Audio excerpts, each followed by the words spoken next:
La posture, c'est pas une photo, c'est un film.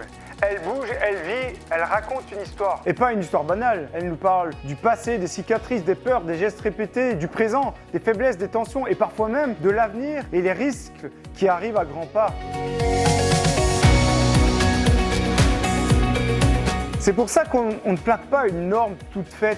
On déchiffre un langage. Parce qu'une posture, c'est comme un SMS du corps. Plein de sous-entendus, abréviations et parfois d'erreurs d'autocorrect. Pour l'analyse, j'utilise un modèle simple, le GMET. C'est une abréviation que j'ai mis en place. Le G pour génétique. Certains naissent avec une hyperlaxité ou un genou valgum bien marqué. Et c'est comme être livré avec un bug d'usine. On ne corrige pas la génétique, mais on apprend à composer avec. Le E, c'est pour environnement. Je pense à ce rugbyman que j'ai vu récemment.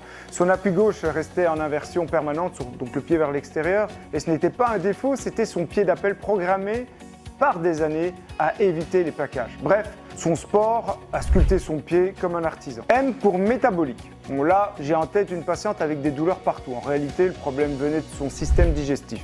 Son ventre enflammé tirait toute sa chaîne antérieure en mode bouclier protecteur. Si je n'avais pas pensé au métabolique, j'aurais corrigé la posture en aggravant la cause. Comme mettre un pansement sur une fuite d'eau sans couper le robinet. Alors le E, c'est pour l'émotionnel. Le corps parle de l'histoire du patient. Cet homme de 50 ans, toujours les épaules rentrées. C'était son armure invisible. En creusant, il m'a confié avoir été harcelé à l'école et son thorax, il avait gardé la mémoire plus fidèle qu'un disque dur. Alors le T, c'est pour traumatique, cicatrice, entorse, oublié, chirurgie ancienne et tout ça, ça laisse une trace. C'est comme des patchs logiciels qui finissent par ralentir l'ordinateur. Avec GMET, on lit l'histoire du corps et c'est seulement après cette lecture qu'on peut proposer quelque chose de juste. Parce qu'au fond, analyser une posture sans contexte, c'est comme juger un film en regardant juste une photo de générique.